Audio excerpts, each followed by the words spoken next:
On Monday, ISIS-K reportedly launched a new attack, even as the U.S. withdrawal from Kabul reached the final stage. The Hamid Karzai International Airport was targeted with more than a half-dozen artillery rockets at 6 a.m. local time.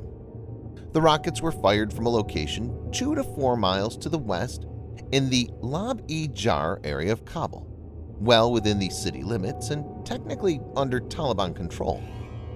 While several rockets were fired, few fell on the Aria township, which is directly adjacent to the airport's southwestern corner.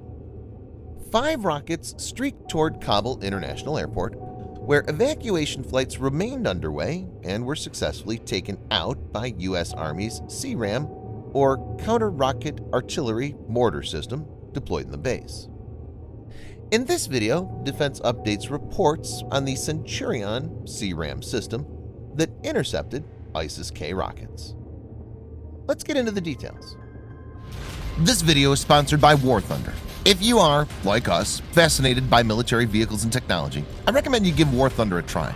It's a military vehicle combat game which you can download and play for free on PC, PlayStation 4, and Xbox One with cross-platform support.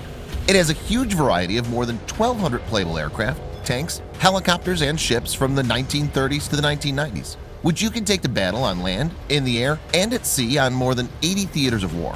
War Thunder's been kind enough to offer all Defense Updates viewers a special bonus, which will grant you a free premium tank, aircraft, or ship, and 3 days of premium account time for registering using our link in the description below. So take the plunge and join more than 20 million players from around the world.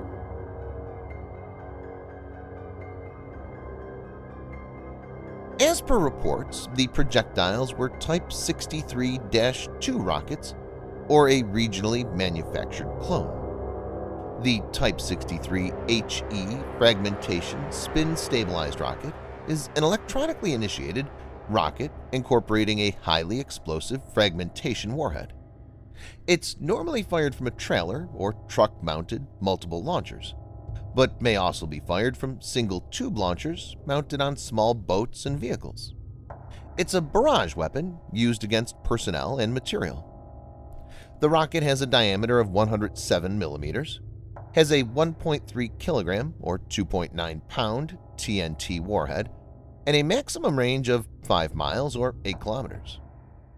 A fixed amount of propellant is contained in the rocket motor, and the rocket is stabilized with a slow spin.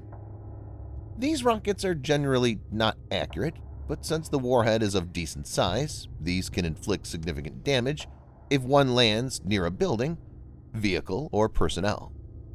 Luckily, the rocket volley was limited in volume, and the angle of approach was such that it could be countered by the U.S. Army's Centurion C-RAM system protecting the airport.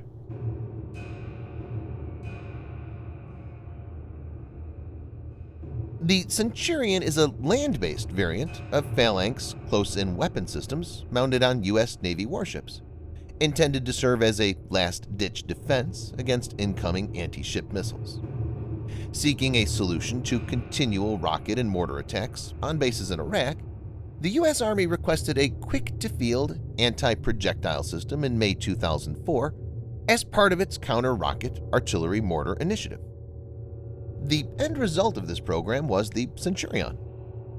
For all intents and purposes, a terrestrial version of the Navy's CIWS, the Centurion was rapidly developed, with a proof-of-concept test in November that same year.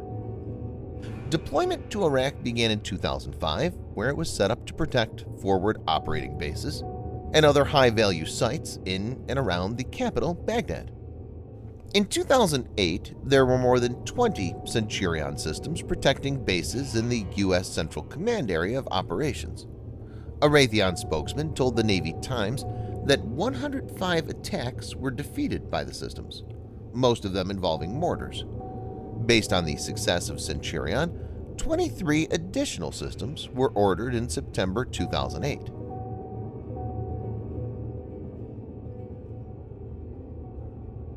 The self-contained, trailer-based system consists of a modified Phalanx 1B CIWS powered by an attached generator and mounted on a trailer for mobility, including the same 20mm M61A1 Gatling gun. The unit is likewise capable of firing 4,500 20mm rounds per minute. The M61 Vulcan is a hydraulically, electrically, or pneumatically driven 6-barrel, air-cooled, electrically fired Gatling-style rotary cannon. The M61 was originally produced by General Electric. After several mergers and acquisitions, it's currently produced by General Dynamics. Like the 1B naval version of Phalanx, Centurion uses Ku-band radar and FLIR, or forward-looking infrared cameras, to detect and track incoming projectiles. Viewers may note that the Ku-band is the portion of the electromagnetic spectrum in the microwave range of frequencies from 12 to 18 GHz. Importantly, Centurion is also capable of engaging surface targets, with the system able to reach a -25-degree elevation. The system can autonomously detect and engage threats. Centurion is reportedly capable of defending a half-square mile or 1.3 square kilometer area.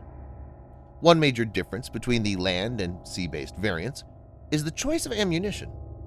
Whereas naval Phalanx systems fire tungsten armor-piercing rounds, the Centurion uses the 20mm Height SD, High Explosive Incendiary Tracer Self-Destruct ammunition, originally developed for the M163 Vulcan air defense system. These rounds explode on impact with the target or on tracer burnout, thereby greatly reducing the risk of collateral damage from rounds that fail to hit their target.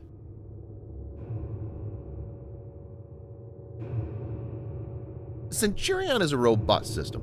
Even Israel purchased a single system for testing purposes and was reported to have considered buying the system to counter rocket attacks and defend point military installations. However, the swift and effective development and performance of Israel's indigenous Iron Dome system has ruled out any further purchase or deployment of Centurion. The rocket attack indicates that the threat from IS remains credible. It's clear that these elements possess and operate different types of ammunition, some of which can cause a lot of damage. The strike also brings into focus the kind of challenges U.S. bases around the world may have to deal with. A multi-million-dollar aircraft can be rendered useless with relatively primitive weapons. Thanks for watching. Subscribe for more videos like this. Hit the like button if you find the video interesting, and kindly provide your feedback in the comment section. This will help us improve.